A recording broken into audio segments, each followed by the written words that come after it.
Jobless claims have calmed down, and the recent spike seems to have been more of an outlier and not a shift in the labor market. The number of Americans filing for unemployment fell last week. This is another sign that the job market is remaining resilient in the face of high interest rates. But can these numbers continue to remain steady in current market conditions, or are changes going to need to be made in order to keep unemployment at bay? So let's deep dive into this. Now, before we get started, let me just say that if you like content like this, leave a comment down below letting me know what you think. Make sure you subscribe for more content like this and hit that thumbs up button for me. Every single week, data comes in that shows us the number of jobless claims that came in. And these weekly filings for unemployment are important because they serve as an indicator for layoffs and the overall job market as a whole. Now, last week, the number of jobless claims dropped by 7,000 to 277,000. The 4-week average, which might serve as a better indicator than 1 week, was down by 4,500, averaging 236,500.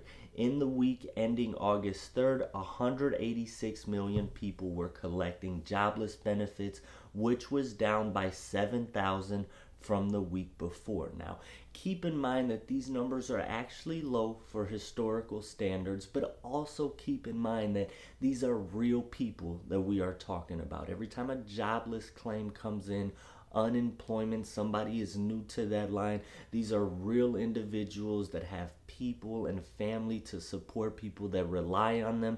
So keeping these numbers at bay, trying to keep these numbers as good as possible, not going in the opposite direction, is actually something that's very important. Jobless claims have calmed down, and the recent spike seems to have been more of an outlier and not a shift in the labor market. Now, the Federal Reserve is getting ready to start a rate cutting cycle starting next month in September.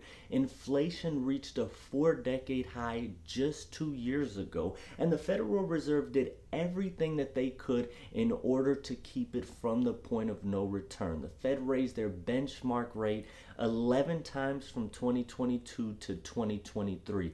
Inflation did go down, be it very slow and steady. It took quite a while for it to happen, going from 9.1% down recently to 2.9%, which is closer to that Fed target of 2%. And despite these higher borrowing costs and the economy and hiring just kept cruising along, and it wasn't a guarantee for that to take place when the Fed was raising rates.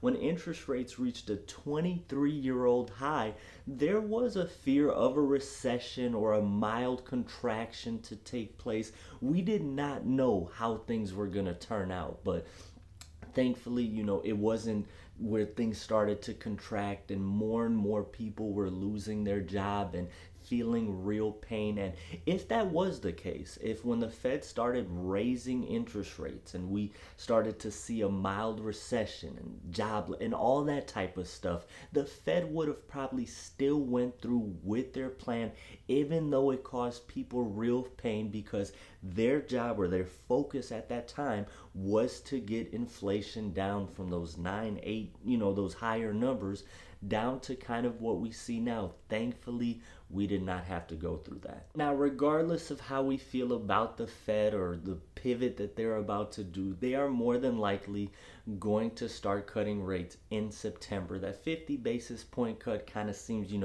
off of the table now, especially with inflation no longer being an obstacle and these jobless claims and unemployment. That was a scare recently, unemployment going past 4%, and you had people talking about an emergency cut and focusing on the labor market and seeing it contract. Thankfully, it seemed like that was a couple week outlier, the month of July, and it seems to kind of be picking up now and doing better. And with everything that's on the table now, it seems like a slow and steady approach to cutting interest rates is the way that the Fed is going to go. And we'll kind of see how it plays out over the next couple of months, but that is where we are sitting right now. If you like content like this, leave a comment down below letting me know what you think. Make sure you subscribe for more content like this and hit that thumbs up button for me.